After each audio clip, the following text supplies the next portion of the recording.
ప్రేక్షకులందరికీ నమస్కారం.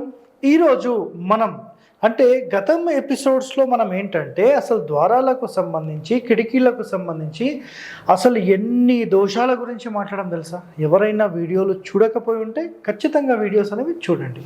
సో ఈరోజు చాలామందికి ఒక ప్రశ్న వస్తుంది, సార్ అసలు ఒక ఇల్లు నిర్మించాలంటే స్థలంలో ఎటువైపు నిర్మించాలి?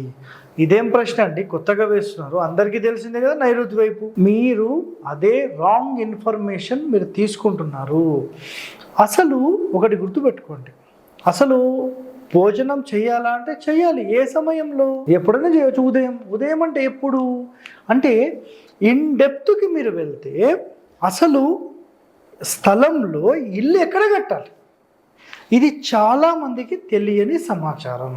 సో ఈరోజు మనం అసలు మన స్థలంలో ఇల్లు ఎక్కడ నిర్మిస్తే ఎలాంటి లాభ నష్టాలు ఉంటాయి, అసలు నైరుతిలో నిర్మించాలా అంటే నైరుతి మూలకు జరిపి నిర్మించాలా, వాయువ్య మూలకు జరిపి నిర్మించాలా, ఈశాన్య మూలక, ఆగ్నేయ మూలక, లేకపోతే పడమరక, దక్షిణానిక, ఇట్లా ఎన్నో ఉన్నాయండి.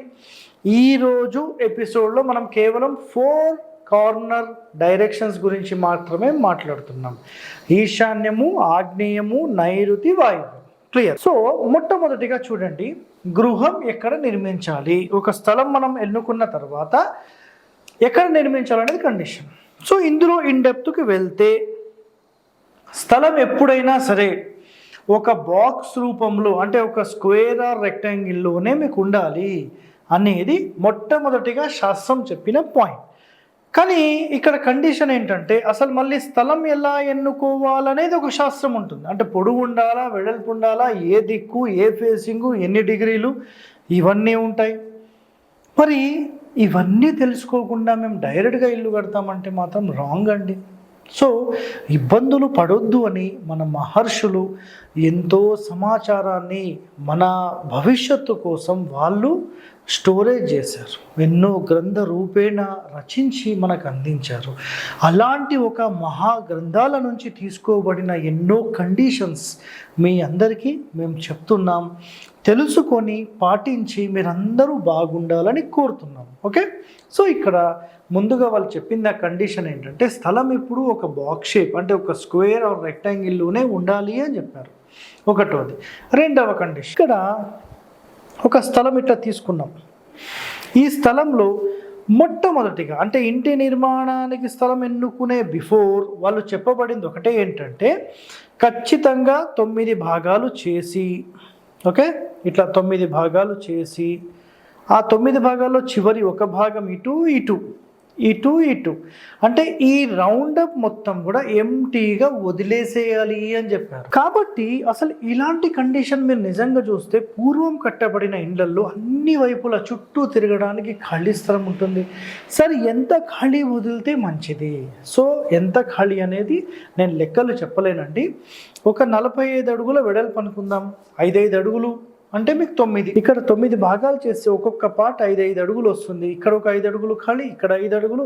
ఒకవేళ పొడవు 54 ఉందనుకోండి, అప్పుడు ఆటోమేటిక్గా పీసెస్ చేస్తే మీకు 9 భాగాలు చేస్తే ఇక్కడ ఒక 6, ఇక్కడ ఒక 6, ఈ విధంగా వచ్చేస్తుంది.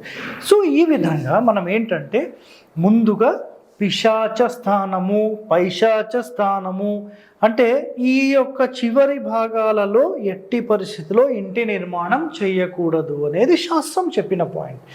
ఇందులో ఖచ్చితంగా మనం పాటించాల్సిన నియమం అయితే కార్నర్స్ అసలు ముట్టనే కూడదు, ఎలాంటి నిర్మాణాలు చేయొద్దు.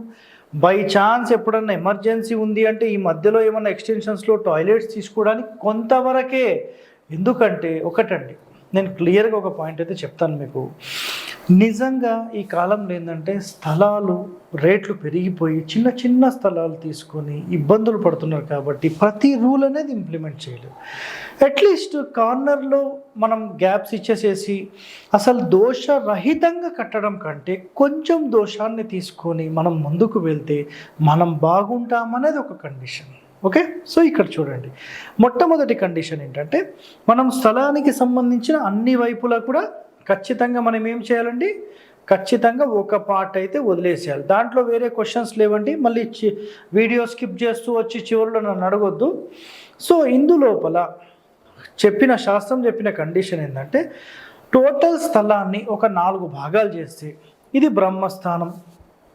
మనం ఇల్లు ఇక్కడ చూడండి, నైరుతి వైపు ఎక్కువ జరిపి కడితే దీనిని నైరుతి ఖండము అంటారు. నైరుతి ఖండం చూసారా? ఒకవేళ ఇక్కడ చూడండి, ఇది ఈస్ట్ కదా, ఒకవేళ ఈస్ట్కి జరిపి కడితే ఇటువైపు దానిని ఇక్కడ చూడండి మనుష్య ఖండము అంటారు. ఇది మనుష్య ఖండం, ఇది దైవఖండం. ఇక్కడ ఉంటుంది చూడండి, ఈశాన్యం మనుష్య ఖండము, దాని తర్వాత దైవఖండం, నైరుతి ఖండం దైవఖండం అంటారు.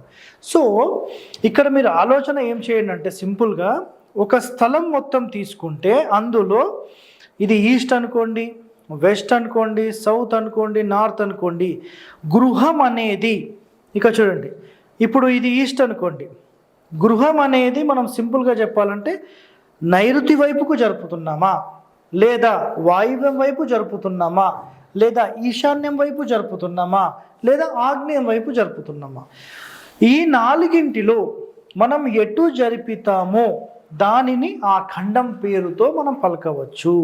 సో ఇప్పుడు 4 ఒకసారి మీకు చూపిస్తాను, మీరు ఒకసారి 4 చూడండి, మీకు ఒక చిన్న క్లారిటీ అయితే వస్తుంది. ఎందుకంటే ఇది మళ్ళీ కన్ఫ్యూజన్ కావచ్చండి మీకు. సో ఇది మొత్తం ఒక జనరల్ ఒక బాక్స్ అనుకోండి, ఇందులో ఇదొక బాక్స్, ఇదొక బాక్స్, ఇదొక బాక్స్, ఇదొక బాక్స్. ఓకే, సో ఇది east, west, south, north. So north east అంటే స్థలం మొత్తంలో ఈశాన్యం వైపు కదల.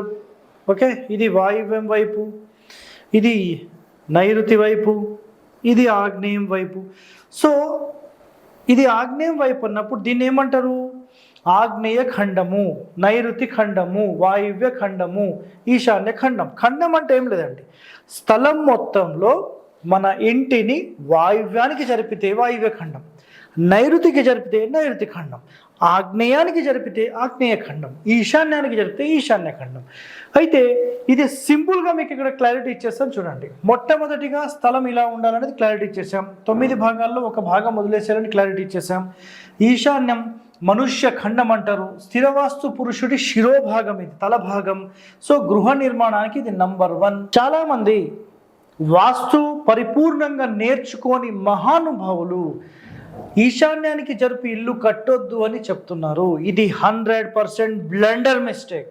ఖచ్చితంగా ఈశాన్యం వైపు జరిపి కట్టొచ్చు, నైరుతి వైపు జరిపి కట్టొచ్చు, ఆగ్నేయం వైపు తప్పు అవుతుంది, వాయువ్యం వైపు తప్పు అవుతుంది. క్లియర్, ఇది గుర్తుపెట్టుకోండి. స్థలంలో మన ఇల్లు ఎటువైపుకు జరిగి కట్టాం, సాధ్యమైనంత వరకు అందరికీ తెలిసిందైతే నైరుతి వైపుకే కదండి. ఉత్తరము ఈశాన్యం ఖాళీ పెడితే నైరుతి జరుగుతుంది కదా. అట్లా అన్ని వైపులకు సంబంధించిన సమాచారం అందిస్తున్నాం. చూడండి ఒకసారి, స్థలమునకు ఆగ్నేయ ఖండం అంటే యమఖండం అంటాం దీన్ని. అసలు ఇటువైపు జరిపితే యమఖండం నిర్మాణం చేయరాదు, దోషప్రదము, యమదర్శనం అగును. యమదర్శనం అంటే యాక్సిడెంట్స్లో ఇంకా ఒక్కొక్కరైతే యాక్సిడెంట్ అయ్యి అవరే బాబు నా ప్రాణాల దాకా పోయి మళ్ళీ వచ్చిన అంటారు కదా, యమదర్శనం దాన్ని అంటారు. సో ఇలాంటివి చేసినప్పుడు అంటే ఆగ్నేయానికి జరిపి కడితే ఇలాంటి సమస్యలు ఉంటాయి. నెక్స్ట్, స్థలమునకు నైరుతి ఖండం అంటే నైరుతిలో కట్టడం అందరికీ తెలుసు. సో అట్లా కడితే ఏమంటారు దాన్ని? దైవఖండము అంటారు.